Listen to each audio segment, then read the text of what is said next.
Hey everybody.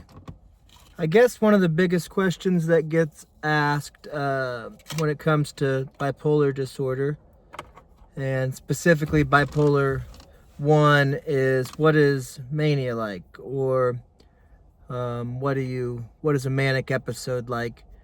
And I was diagnosed this past spring after my second manic episode, but what usually, or at least for me, the thing that happens is you basically feel invincible. Um, you feel like, at least for me, what it was this delusion that,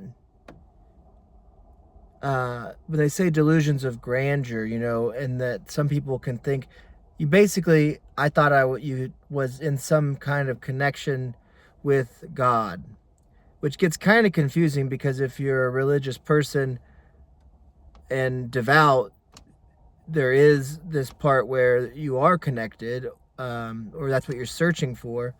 And the thing is, though, some people think that they are like the second coming of Jesus. Some people think that um, they're the chosen one. But for me, it was more like I had this direct line to God, basically, like a prophet almost. And what happened is, a lot of the things that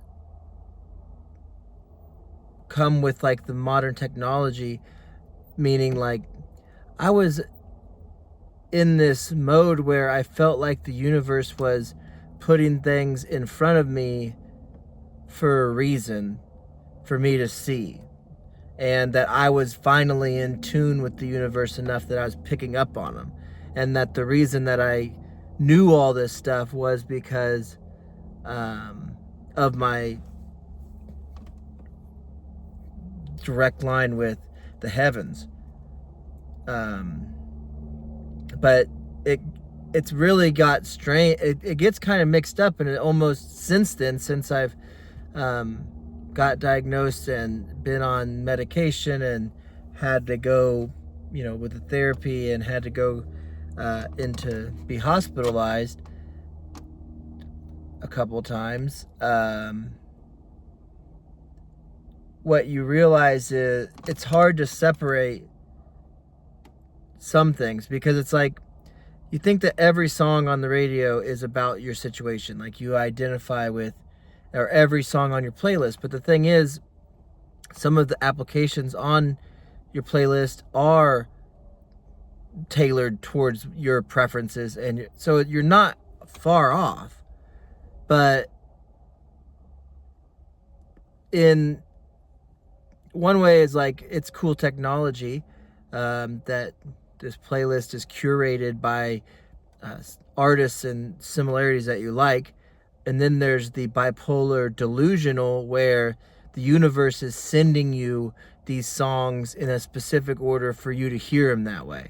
And that's the part that gets kind of strange when you're going through it, because when you're going through it, it's real to you. I mean, that's the thing about it too. It's like you get out of the mania, and for me, it wasn't all fun. It was what they call dysphoric mania, where I had this huge amount of energy and I felt like I could accomplish anything and nothing could stop me. And I had this direct line to the heavens, like I said, and I knew, and I was in sync with the universe or something. And so there was that part, and that part, it was, I guess that's the euphoria part that people are talking about, which also comes with the overspending, which to me, it's like, because I felt like I was on this trajectory where I was in sync, or the synchronicity I had found, it meant that, like, yeah, I spent money that I didn't have on, or used credit cards in a way that was not typical to my past, that I wouldn't have done had I not been in a manic episode. I've always not been that way with money, but it's like I felt like I was getting things were basically put in front of me to make me think that they were I was supposed to buy them. There was a reason for everything had a reason, and it was all connected. And so in the euphoria, the overspending, the I definitely did that. The high libido, which is like over. I don't know if they call it high libido or over sexualization or whatever. It's that part you really feel. All right, that manifested for me also, and the delusions of grandeur, feeling like you are a prophet, or I had that also.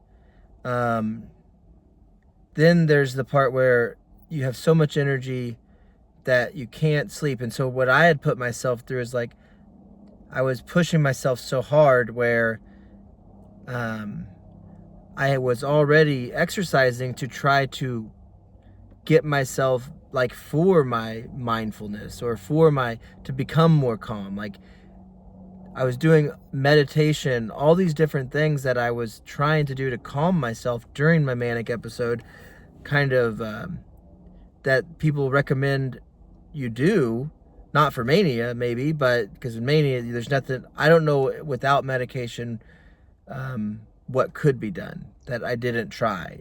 Exercise, but the thing is you have so much energy that you over exercise. Like I would take what is normally my 1 hour run, I try to jog for 50 minutes to an hour a day, and it's a slow jog, but it can be about 5 miles. I'd run 10 miles or 15 miles, and then I'd want to meditate and do this deep breathing, but everything was always connected. And it's like the universe was telling me to do these things. Like I said, it just, you get delusional. And so I also had psychosis, which can come along with mania too, bipolar, and that I had more with my first episode, I think, but with both of them. And that can be like hearing things. Sometimes people will hear voices in their head. Where I noticed it the most was I would have visual, like a hallucination, but it was after those periods of, which can come with mania, of not going to sleep. So you'll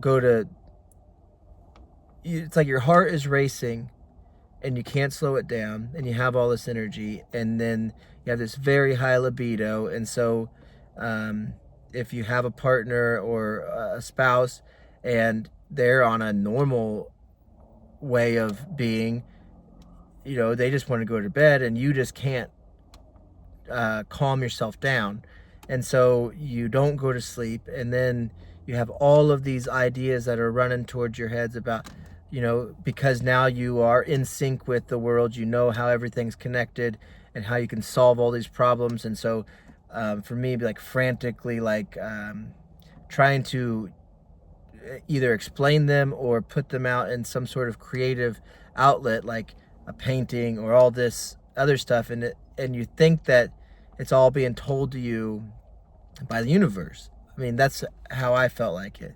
And so the euphoria part is like this high you got, but for me the dysphoric part was the fact that it was so counter to actually the way I wanted. Like I was tired but couldn't go to sleep at a certain point, and then that kind of thing I feel like is what caused the hallucinations, or played, it all kind of starts playing into each other.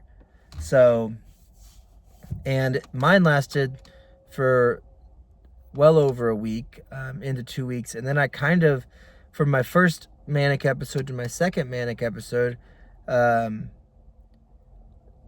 was basically in this period of hypomania, because after my first one I hadn't got professionally treated, like with medication yet. And so I went about a year exactly, because both my episodes happened, which can happen to those of us who have bipolar. They can be seasonal. And so my mania with the past 2 times has started in the spring, like in the March time. It's like it starts building up and then into February, and then something triggers it in March, some stressful event. Um, and both of those things happened to me. And so March and April were times of manic episodes, and then the full-blown mania could last, for me it lasted like a week or two before I had to get taken in and then put on medication, and then start the process of recovery that I'm still going through, and just learning about what it was. Then there's this, we'll go into that at a different show, but basically, that's it for me, what the mania was. It included like feeling like you have delusions of grandeur, meaning feeling like you have this connection with God and the universe, and that it's leading you on this certain, you can tell all the clues that are happening with the universe. Then overspending, crazy libido, racing thoughts, not being able to sleep for nights on end, like you don't, and sometimes not needing it, and knowing that you are tired, but you just can't go to sleep. Just this over creative, like, energy that wants to come out. Those are the biggest things, I think. But anyways, that's about, we'll talk in other episodes or in different podcasts about, the recovery process, or even specific things that happened while manic, that I remember. There is that part too, that there's some of that stuff. Oh, the hallucinations, what I was going to say. That's what I was looking for. Yeah, hallucinations, both audio and visual hallucinations, happened with me, where like when I'd be running, I would feel like a dog, like out of the corner of my eye, a dog would be jumping at me, and I'd physically jump while thinking that this dog was jumping at me, and then looking, there was no dog, and it was just, that's how some of them manifested. And then even having people's faces as you're talking to them, hallucinating like what they're saying, and their faces kind of changing, where it just gets kind of morphed. I guess think of it as like they almost looked demonic, basically, to me when that was happening. So I didn't have a lot of that, but at the very worst of my manic episode, the peak of my manic episodes, for both of them, that's when those things happened, the hallucination parts. So anyways, I hope if you are going through this, or have a family member or a friend that has struggled with or is going through manic episodes, or you think is, that these are the kinds of things that happen with it. So anyways, I'll be back with some more episodes and some more posts about this, and maybe funner stuff, preferably funner stuff sometimes.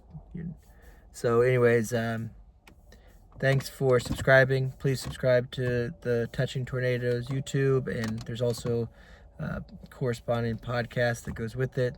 And be good to yourself, and thank you.